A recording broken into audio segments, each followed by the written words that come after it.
the show.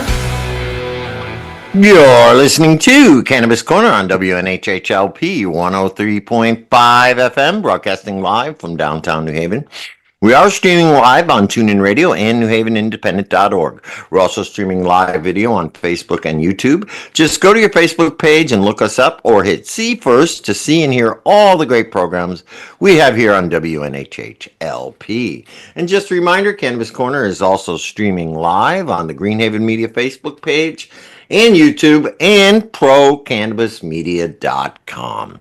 Welcome, everybody. It is Monday, May the 5th, Cinco de Mayo, 2025. I'm your host, Joe LaChance, Joe the Weed Guy.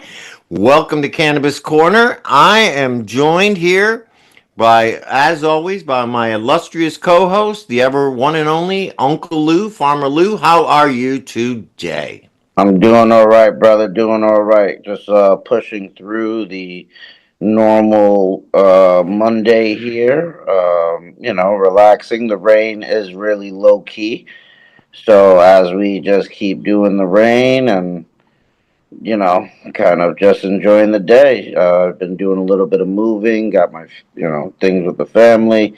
Just kind of, it's been a low key. We had the Wolfies here we had Luna's Cauldron over at the shop. We had on the weekend, right? Yeah, so kind of just keep pushing forward and enjoying things. We got some new flowers in. Oh, you did? What do we got? Anything good? Yeah, we'll go through it when we're back over here, but some nice. Yeah, we'll make some little promos. Yeah. That's for the time over here. Other than that, for the Cannabis Corner time frame and everything, I'm just enjoying the day. We were on with Kristen last week. Oh, yeah. Tell me how that went. How did that go? I did not get a chance to listen to it. There was CT Politics. There was a bunch of us, and it was a half-hour-long show. So it took its time, but, it's nice to continue conversations. You know what I mean?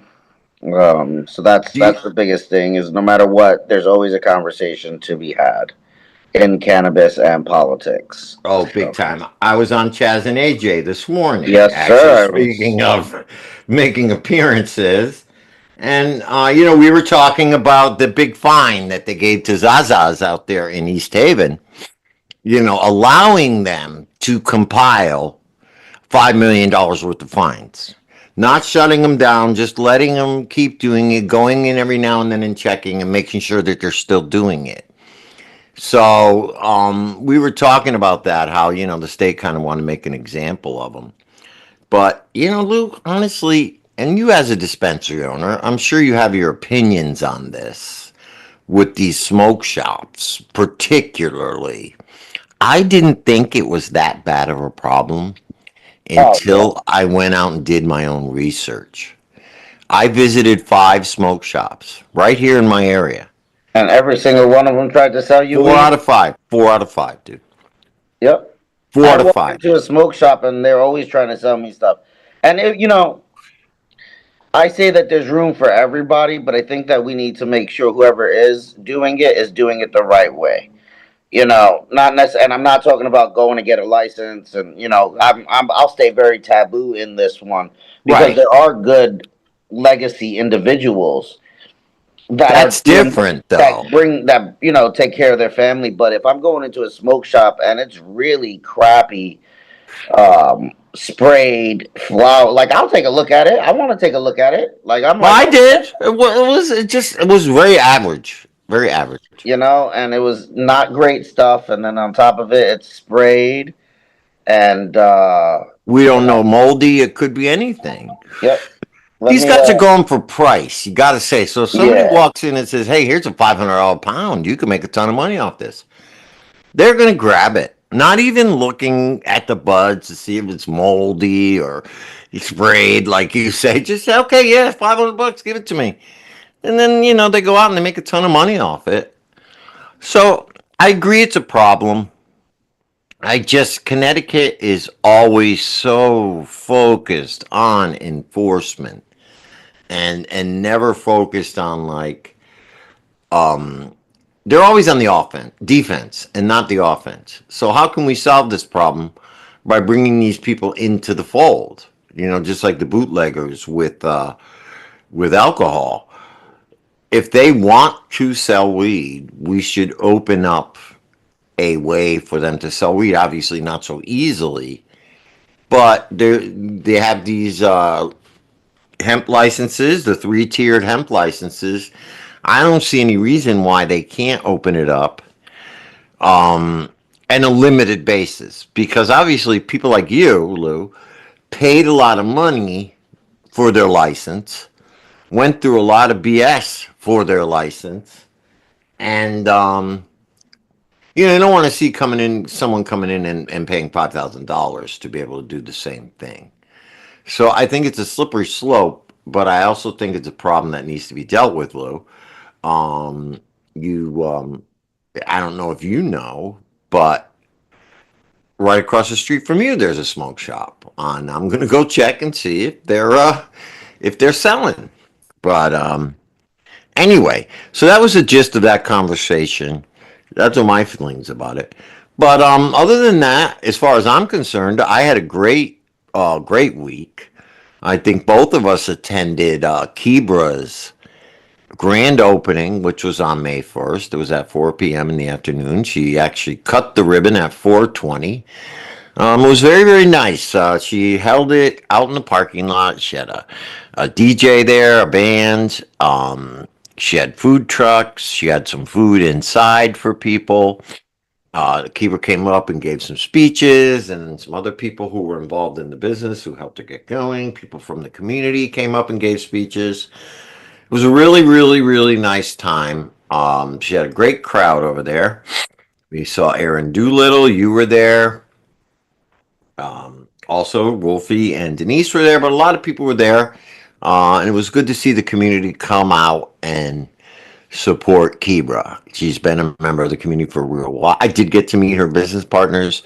Very, very nice people. They own a soul food kitchen in New Haven, and they provided the food, and they had some really, really good mac and cheese. I told the guy, so you make the best mac and cheese I've had, besides my mom's. But anyway, so that was nice. It was good to see Kibra up and running, and congratulations to her. She's got something interesting coming up this Friday, a karaoke. She's I was doing. over there for karaoke the other day. It was nice to see her doing her thing, and once again, congratulations to Lit New Haven.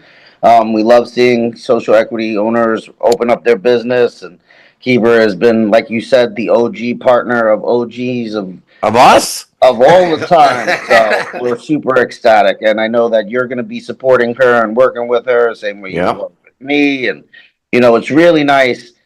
5, 6, 7 years ago, we were sitting in the corner at the little shop that didn't have a bathroom or anything. We Oh were yeah, drinking over little in New coffee, Haven in the corner there. Just and starting Canna Health, right? just starting Canna Health, the consulting, the talking, the meetings, everything The was just the very classes. beginning. Yeah. This was over almost 10 years ago. So this has been a long journey that's been going on. You know what I Yeah, mean? no, the three So of us were like the three amigos for a long time. We still still are are, brother, connected still are. spiritually. But no, we're all, and I love it. And we've all came up together, and now we've all in where basically, from as long as I've known both of you, you wanted to own a dispensary and be in the legal business, but not necessarily for yourself, Right, more for your community, for your family. Almost, I don't want to say it like this, but to prove a point. Do you right. know what I'm saying? I'm a Latino businessman. I'm a convicted, I had a felony, this, that, and the other thing, and I'm going to make it in the legal industry. We're gonna do it right. We're gonna make it happen. Yeah, and keeper too, and you have. Now you are both open, and the dream is a reality. And now It's it's a question of crazy. sustaining it and growing it. That's right. And I love it. Who would have thought when we started this radio show, we were just trying to get weed legal, right? We were just trying to be the voice of the community, and we've succeeded at that. And as much as the state has put obstacles in your way and everybody's way, you've soldiered through it, and your doors are open, and you have a functioning, working, operating dispensary. And that is an accomplishment in and above itself when you look back at, like you say, 7 or 8 years ago, right? Yeah. It's amazing, and we got to be grateful. and I think that's something we gotta think about more often. But yeah. So she had a great event, and I went to another event this week, and I don't know if you were able to stop over there, but I went to From Sun to Moon's the Art and Soul Festival down there in Bridgeport. Yeah, I didn't get to make it because I was at work, but you know, It was very good. I gotta say, I went in the afternoon, and I know it was an all-day event, and went from like 2 in the afternoon to 10 at night. But nice. for what he does over there, it was in a big brewery down there. It was huge space. Mm-hmm. He had such a variety of vendors. So that's what I was impressed with most of all. He pretty much had it all covered. There was a lot of artistic stuff there, like sneakers. There were people doing custom sneakers and things like that. That's obviously art and soul. And then there were artists doing clothing, but there was jewelry, there was candles, there was CBD products. There were some people doing some cannabis products, a lot of baked goods, some great, really good stuff. I got to give a hand to Jonathan over there.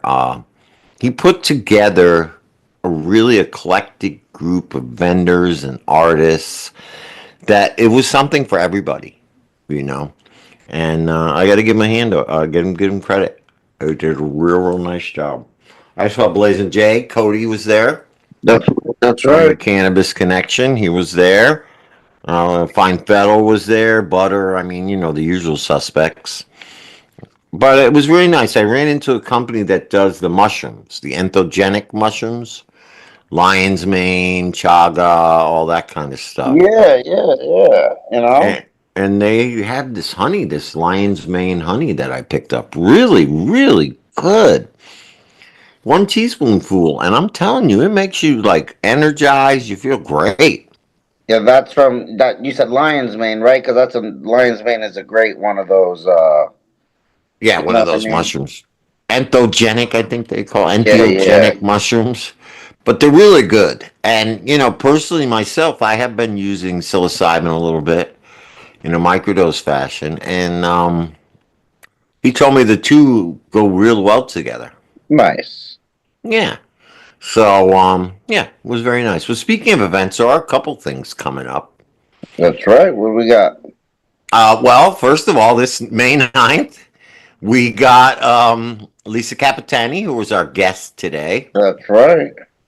coming over to the show. That's just coming over to the store to Knowledge Mechanicals. That's this Friday. She's going to be doing a book signing Yep. of her Weed Week book. And for those of you who don't know, it's like a weed, daily journal for those medical cannabis patients who would like to keep track of their healing and their dosing and, make sure that they're doing it right.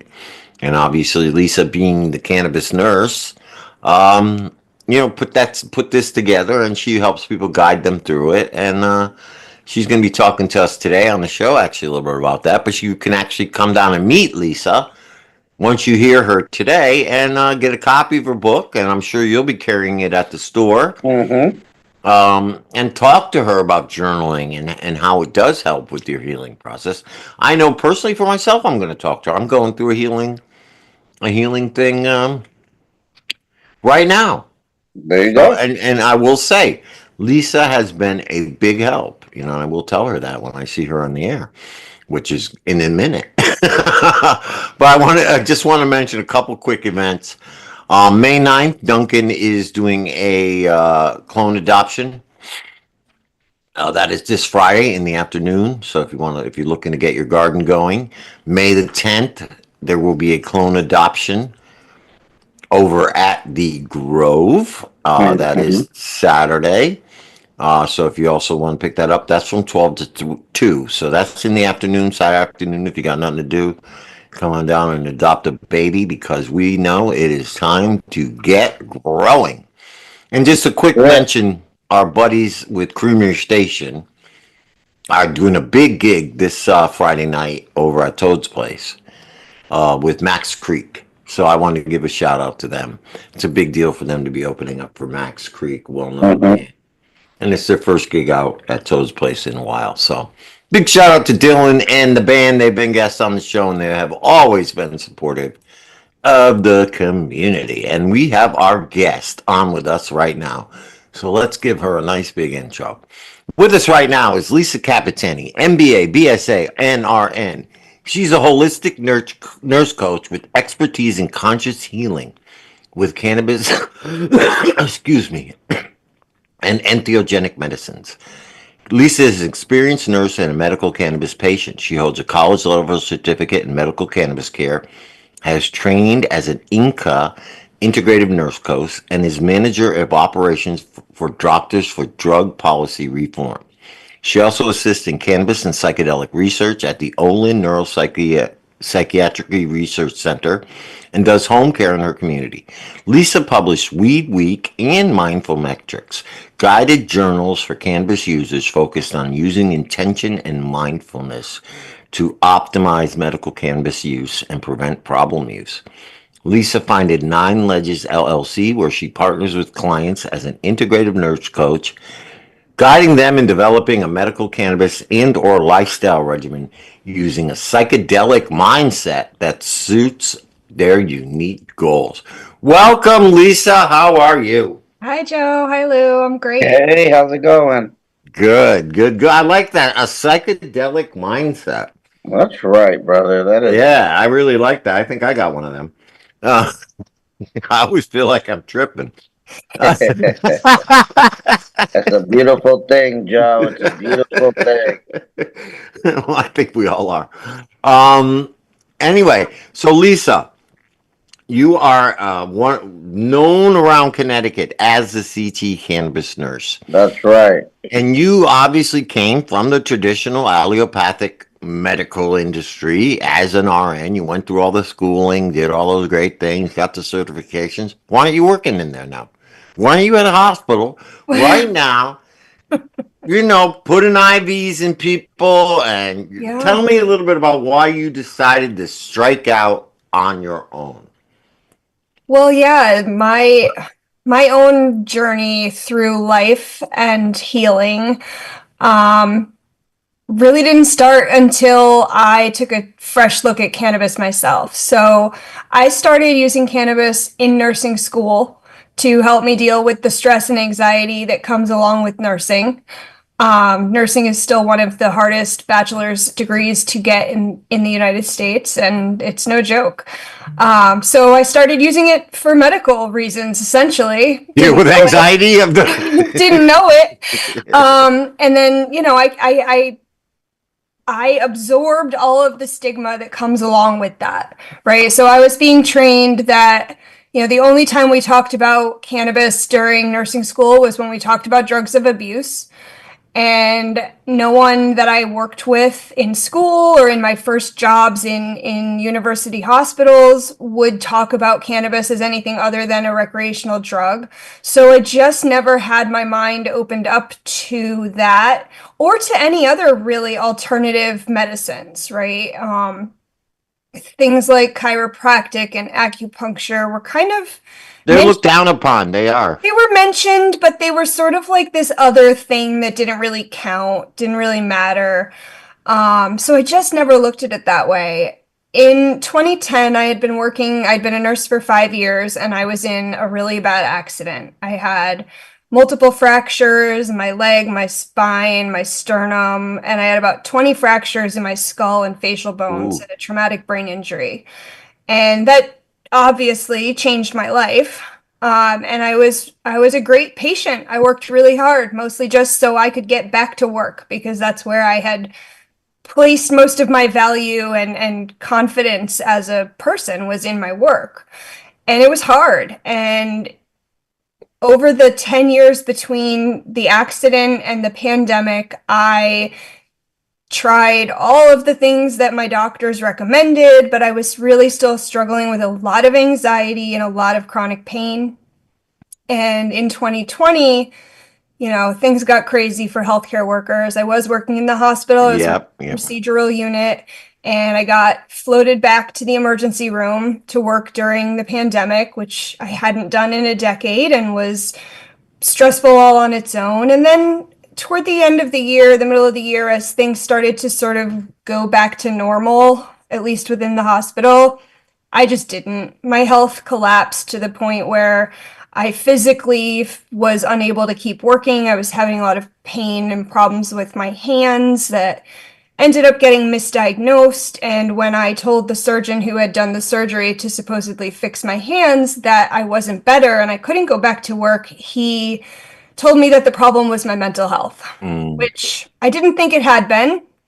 But once he said that, it triggered some serious PTSD that I had, not so much from my accident, but from the way I had been treated by the healthcare system.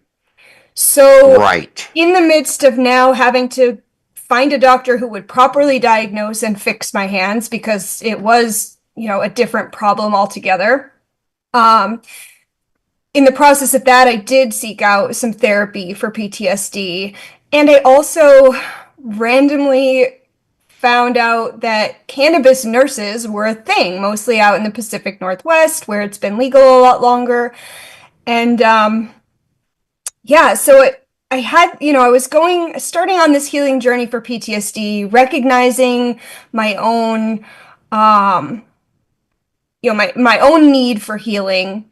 At the Right, same right. time, I got this message about there being actual health professionals involved in cannabis. I wasn't working. I decided to maybe take a look at cannabis again since I'd continued using it for that, last 15 years or so. And as I began to change my relationship with the plant and become a lot more intentional in how I was using it, you know, my consciousness expanded in a way Yeah. that it just had never had the opportunity to before. And I became much more open to things like yoga as something for intentional healing versus just a trendy thing people were doing. I became more open to meditation and mindfulness, and those things were easier to do with cannabis. And so the cannabis really became the catalyst for me in my own healing and in really changing my whole mindset. As I learned more about cannabis, I became more curious about the other psychedelics. I started doing a lot of research into the development of psychedelics during the 1950s and 60s and Mm-hmm. how massively uh, how many possibilities were being uncovered and then how it all just got quashed. And the more Mm-hmm. I learned about the history of psychedelics and cannabis prohibition, and all of the racism and the bias and the stigma and the money interests that were War on drugs.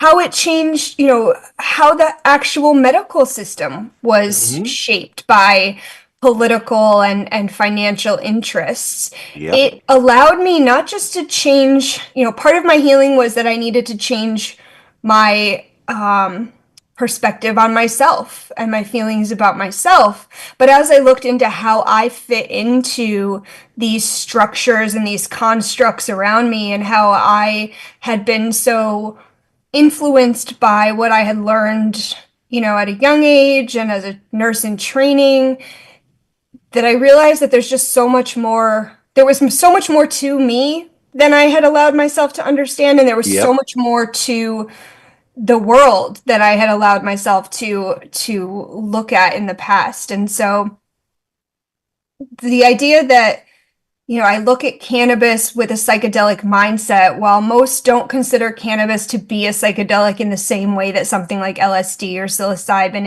is, when I adopted this psychedelic mindset of intention and of being open and of mindfulness and of self-reflection, I really saw how important that kind of mindset is in everything that we do and in keeping ourselves well.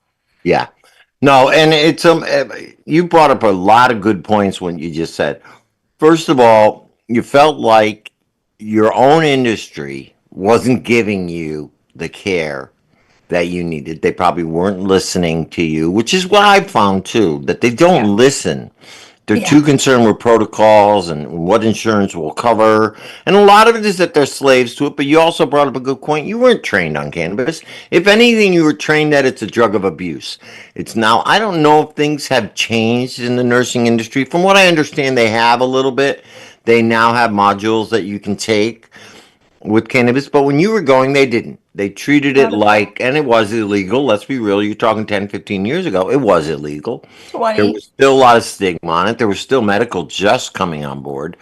So I understand their reasoning, but what they've done is they threw away years and years, hundreds of years of knowledge for this new system that is symptom based.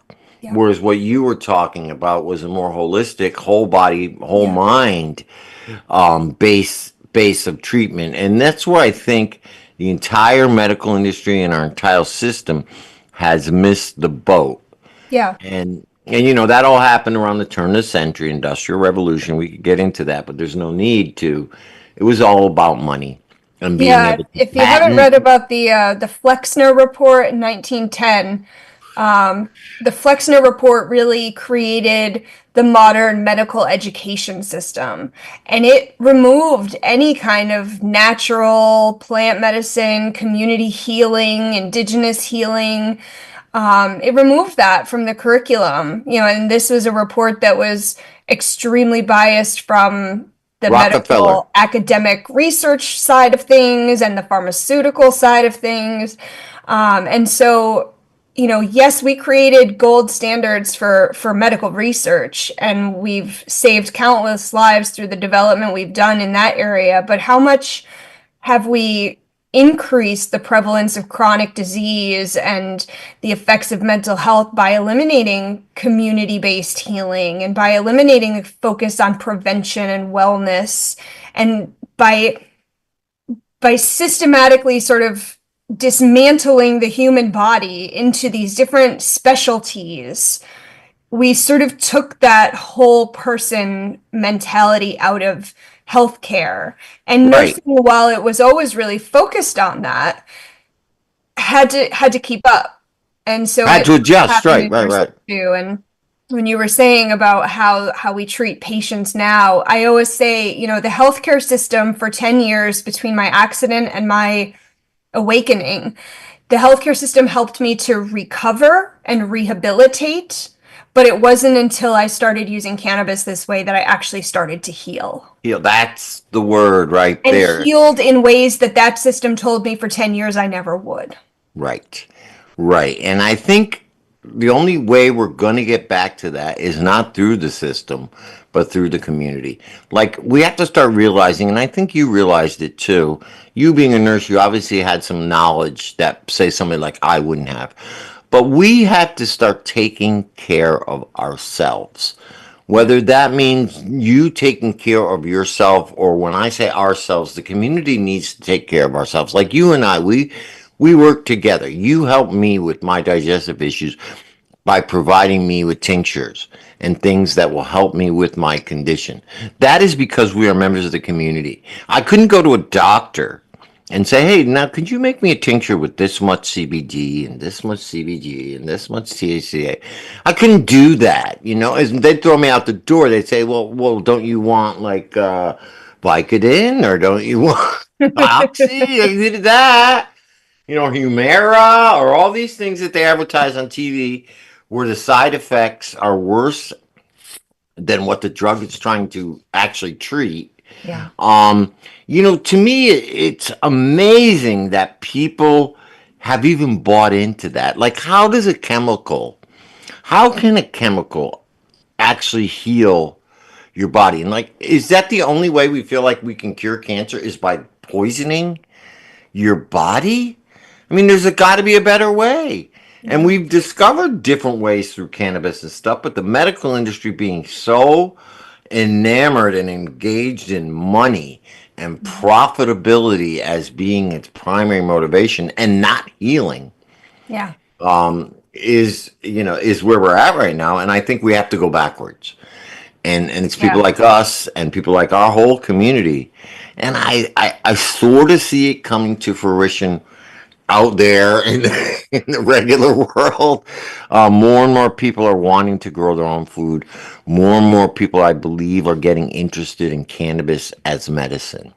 Yeah. And we're in a state that has a medical marijuana program, which theoretically should be able to take care of medical patients. But as you and I both know, it does not.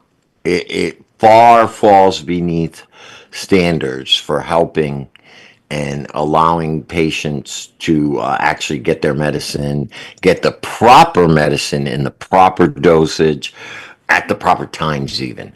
Yeah. You know, we look, I hear this all the time from patients where they'll go into a medical dispensary, they'll find a strain or they'll find a product that works for them, and then they'll go in a couple months later to refill or a month later, and it's not there. Now, Yeah. when have you ever gone into a Walgreens and they said, "No, we can't. No, we don't have your." More and more actually drug Yeah, lately shortages because are of this. becoming a thing, but yeah, and the complicated thing about medical cannabis is that especially if you're trying to do it on your own, there's not a lot of guidance. Yeah, we have a great system in Connecticut where our medical dispensaries have pharmacists that are available for consultation, many of whom are very knowledgeable. Yes, However, medical cannabis is not like getting a prescription where you're taking this one chemical, maybe it's not quite enough, so they give you a couple more milligrams and you try that. Maybe that doesn't work, so they try an alternative.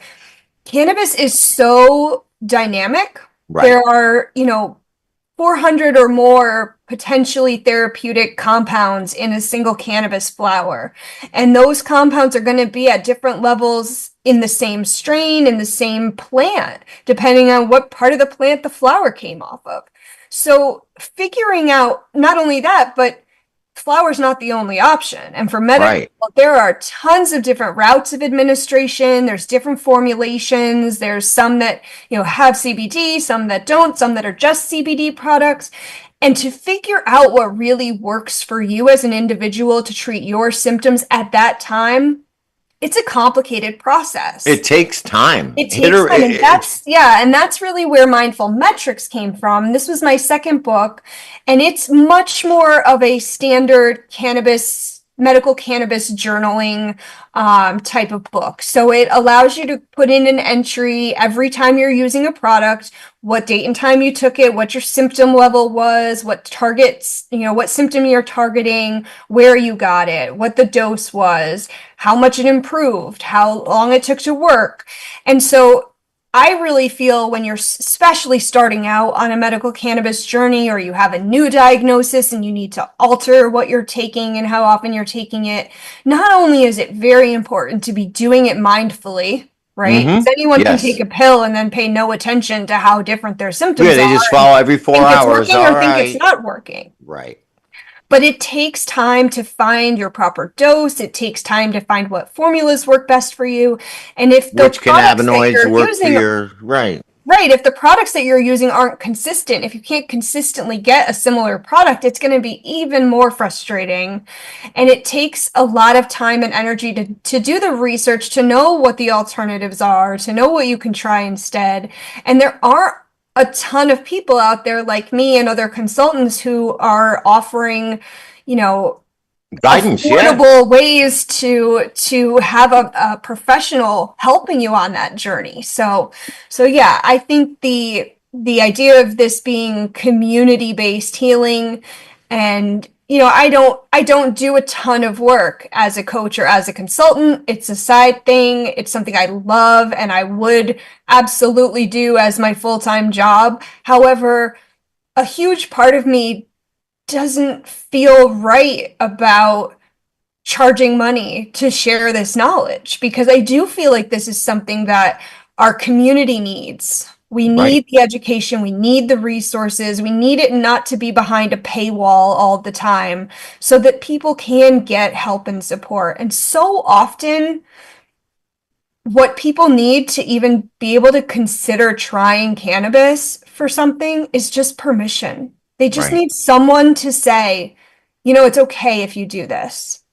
And I totally understand that because, like I said, I kept my cannabis use a secret, separate from my work for so long because of the stigma, because of how I felt I would be judged, because of the risk to my license if anyone found out I was quote unquote recreationally using cannabis outside of work hours. And it wasn't until seeing those articles about cannabis nurses in Oregon and Washington that I said, oh, that felt like it gave me permission to be Yeah. able to even say out loud, hey, I'm a nurse and I think medical cannabis is okay. Yeah, no, and I think a lot of medical professionals feel the same way. I mean, we know people within our community. We can name them, name them right off here, who have all left the industry for the Yeah, same reason you did. They yeah, felt like they weren't. They got in this to help people and heal people, yeah, and then they felt like they weren't. They weren't helping help people and healing people, and not only that, they weren't helping themselves or healing themselves. So yeah, this is a trend. And I believe if there were more avenues for people like you, for cannabis nurses, and I do believe the future does hold that.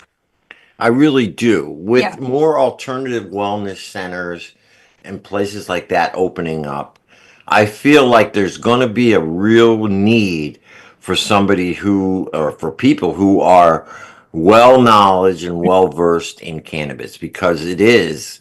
People are going to start realizing that it is a viable, and if not even more viable than the traditional medical industry. There's going to be more people coming to it, yeah.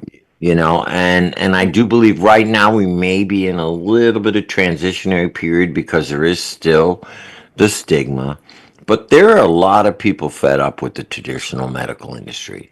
Absolutely. It comes up a lot when I talk to patients and they ask me, I had a patient a few weeks ago who asked me if I thought that people in the healthcare industry were getting a little more snotty. They And are. it's interesting because I'm in these people's homes, right? So they're outside of the traditional medical environment too when we have these conversations. And I took the time to really explain to her that, yeah, I do think people are becoming a little short and a little harder to and she asked me why. And I talked to her about two things: moral injury, Mm, which is the idea that when you're providing something like healthcare in a hospital system, when you feel like the structures around you, the systems around you are not allowing you to provide a level of care that you would deem appropriate for someone you loved, it becomes emotionally burdensome and it wears us down and it makes us really no longer able to be compassionate, which mm. is what happens is you end up with what's called compassion fatigue, where instead of being able to be compassionate and empathetic with our patients anymore, we compartmentalize and shut down our own emotions so much that we just come off like robots because we can't physically or emotionally share any more compassion, or we cease to The well care is about dry. ourselves. And Yeah. really that's what happened to me within the healthcare industry. I was in a very toxic workplace and I was too blind to it or too brainwashed by the system Right. that I blamed myself for Right. everything that was going wrong in my work environment and for why I was so miserable in my work environment. And it wasn't until I failed out of being able to work there anymore because I physically and mentally couldn't get back to work that I was even able to remove myself from the picture and say, oh my God, right? The way they treated me, the things they expected of me. I got to think the pandemic was a Oh, breaking point for a lot of nurses, a so lot of bad. people. So bad. So many nurses have left the hospitals. They talk all the time. It's been a thing since the 70s that there's a nursing shortage, there's a nursing shortage. There are more nurses in this country than any other profession. There are plenty of us.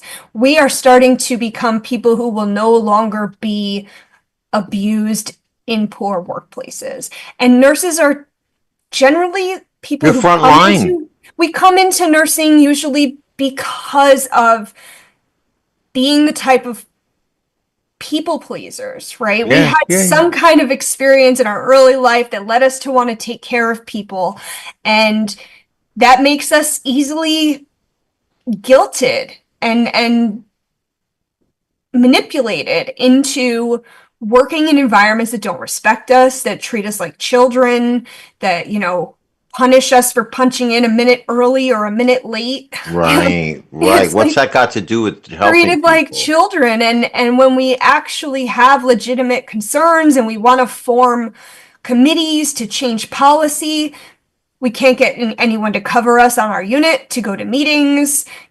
Things get stalled and never change because we just are worked so hard, and it's never good enough. Right, right. And that's the shame because it's the total opposite of what the whole industry should be about. But, Absolutely. thank God there are starting to be other avenues for people like you. And there are other forms of healing too. I notice one of my practitioners uses integrative healing, functional medicine. Hmm. I wanted to talk to you real quick. I know you work a little bit with Hartford Healthcare, or you have worked in the past with Hartford Healthcare. Yeah. Now they're a big giant medical conglomerate, but I got to give them credit, and I work with them. They do have an integrative medicine department, which means integrating holistic natural medicine Mhm. along with allopathic. And they have this research program that you were working on with a good friend of mine, Nick Pichette. I wanted to just talk a little bit about what are they actually looking into up there, and what are they going to do with the findings, whatever it is that you're finding. So the Olin Neuropsychiatry Research Center is a part of the Institute of Living at Hartford Healthcare, and it's Right. primarily focused on using brain science to, well, there's several different areas, but the work that I do with the researcher Godfrey Perlson, who Nick and I work for, um, has been mostly focused on the effects of drugs. A lot of the early THC studies they were doing there had to do with cannabis and driving because that's where the grant money was coming Of from. course. And currently, we're doing a study on the effects on memory of THC comparing young users to older users, and that involves Well, let dosing me know if you need participants. anyone. We do. I'm an old Dosing, user. I know, dosing a participant with cannabis, and then having them do a series of tests both under functional MRI and under EEG, and then comparing those results. We're building a couple of studies now with psilocybin. Not exactly sure how those are going to play out just yet. But Dr. Godfrey Perlson, if you look him up, he has a ton of research credentials in the area of brain science and drug science, and it's a really fun and exciting place to be. And Neek and I are looking at doing studies on really the role of nursing in cannabis and whether something like Neek's Cannabis Nurse Navigator, which is Mm. a nurse within the healthcare system who helps facilitate care between the sort of more allopathic side of things and the medical cannabis user, because Neek, as a psych nurse, has encountered so often with psych admissions that they'll say they use cannabis and then it never gets really talked about anymore. And she was seeing so many young people coming in with psychosis and being diagnosed with schizophrenia or psychosis who were also admitting to very Using high cannabis. Yeah. levels of concentrated cannabis use that was just not being, she would go in and ask them more details about it out of her own curiosity. But the doctors, the psychiatrists were just not addressing cannabis as a potential causative factor in what That's was what people happening in don't. Yeah, a lot of people's people mental don't health. understand. Excessive use, and I'm sure it sounds like concentrates, can affect your mental health, Absolutely. Any and any especially if you're substance use, prone already. yeah, any substance use can impact your mental health. And once again, it's really that idea of the siloed care that we offer people now. Right. And the division between psychiatry and traditional medicine, while yes, psychiatrists are trained as medical doctors, there's not a lot of overlap there. There No. are very few places where people can get psychiatric care concurrently with medical care for an acute illness. Someone who's admitted for some kind of acute illness who also has a psychiatric problem acutely are really hard for the healthcare system to place right now because the training just doesn't overlap. You know, we get so siloed into are we medical or are we psych that we're seeing now as people get older, so many more people are on psych meds that there's just this disconnect where having a more holistic approach Yeah. And really supports the patients. And we, you know, you mentioned sort of the functional medicine, the integrative health, you know, that while there are plenty of doctors out there, medical doctors who use that approach and don't call themselves that, they're hard to find. Yep. And a lot of times if you go to one doctor who's an integrative doctor, or not so much I found that, yes. Integrative is sort of its own thing, but if you're going to a functional medicine doctor, I am. naturopath, and a medical doctor, a lot of times your medical doctor doesn't give a crap No, they do what not your care. functional medicine doctor's recommending. Nope. I show them the really- list of supplements I'm on. They have no clue what they are. They don't care. They probably I'm didn't like- even put them in your chart. No. And yet these things impact us, right? And I think the biggest example of where this, you know, how this dysfunction in our modern society shows itself is with diet. So many people don't understand that food is medicine before medicine is medicine. Right. And if we look at starts this- with the food. The standard American diet or the SAD diet is awful. It's awful. Terrible. People that eat 2 or 3 vegetables a week, you know, and yet half the medicines they take we could eliminate if they were just getting Eating appropriate properly. nutrition. Right. But it's hard. People working 2 or 3 jobs don't have time to cook fresh, healthy meals. Fresh vegetables are more expensive now. It's, you know, it's really hard to completely overhaul one's diet into something healthy without ongoing support. And it's hard unless you have a diagnosis that will allow you to be referred to a dietitian to get that ongoing support to change your diet. And yet changing your diet is one of the most powerful things you can do for your health. Big time. And you know what is interesting to me? If you look back 50 years, 60 years, this diet was not as much of a concern back then as it is now. And that is because these processed foods were not available back then. It was the 60s and 70s where they started introducing artificial foods. Before, it was just instinct that you ate whole foods. That's what you ate. More of your food was coming from your The local agricultural systems. Yes, small farms, right. Now it's all been prepared and preserved in ways that are not as healthy as our grandmas used to do. They're and not canning and grown pickling. properly. It's so many additives and chemicals and food dyes and just unnecessary crap. You know, I remember. And it starts right in the soil. The soil they use for this And industrial farming is depleted. Yeah, we are destroying our arable land around the world in a way that's dangerous and scary. But you know what could remediate all that soil? I do.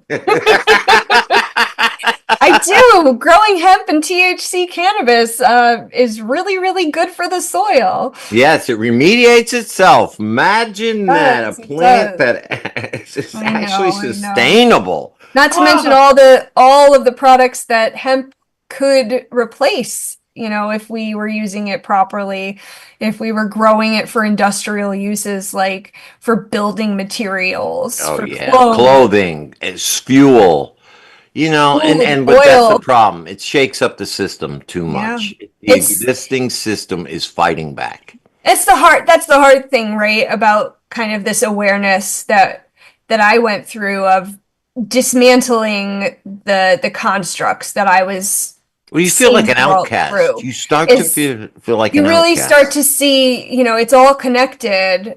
And it almost starts to feel like it's a big conspiracy against regular old people being against humanity. Let's be real. And as the political climate changes and the international relations change, it starts to feel almost discouraging in the sense of like, well, what can I really do about it, right? I can't change the world, just one person, but I can change the lives of the people in my community by That's my offering new my philosophy. love, my support, and my knowledge to help them get better. And that's what I was getting very active. I mean, I work for Doctors for Drug Policy Reform. We talk about policy issues related to drugs, and supporting public health, and on a national and on a global level. And it's important work. And I was really, for a couple of years, getting very politically motivated to Well, as I write am, testimony and go to our state government. And I started to get a little burnt out by this idea that there's just so much to change. How can I really change anything? And I've heard from a lot of others in that space too that, you know what, as it's getting more and more aggressive out there and scary out there, pulling back into our communities, realizing, like Bob Marley said, I'm going to be the change I want to see. And yeah. I'm going to do that for me first. And And my community. I'm going to leave this planet as a person that I respect and that I think lived a good life, and I'm going to bring that to my community and do my best to support and engage with my community in a way that supports their health too. Yeah, and I think that's what people need to realize. You really can't change what's going on in the world. It's going to happen. It's chaos theory, whatever. You have to just sit back and watch, I mean, it's nice to see people going out there and protests and all that. But eventually you do have to come back to the point where I need to take care of myself, my family, my friends, my community. I can make more of a difference there than I can up at Capitol Hill, or even in the federal government. And we're starting to see a little movement. They're looking at decrim on a federal level. They're looking at decriminalizing psilocybin on the state level here. So we are always making progress. The problem I have is, why the frig do we have to ask the government for permission to do anything? And I'm tired of asking the government for permission. Oh, give me permission. I'm microdosing right now. You gonna arrest me? Here I am. I'm saying it on the air. You gonna arrest me because I got a couple of microdose pills in my top drawer? Do you know what I mean? Give me a freaking break. I mean, when does it get to the point where people have self determination? And it's fine, the government can do, but they're getting so strict and over regulatory. What do they expect people to do? They're going to turn their backs eventually and say, screw you, I'm tired of you. And I hope to see that happening rather than a big violent revolution of all this, like the 60s or whatever. I'd rather see it turning away. It's just like, screw you. Turn it back. I have my community. We'll take care of ourselves. We Yeah. don't need you anymore, government. We don't need you anymore. I'd love to see that. Hopefully, we can get there. But I think we have to start now. We have a strong community of people with a common theme, let's put it, that spans all different communities. Let's be real. Mm-hmm. It spans Mm-hmm. LGBTQ, it spans the underserved, it expands, it income veterans, every community.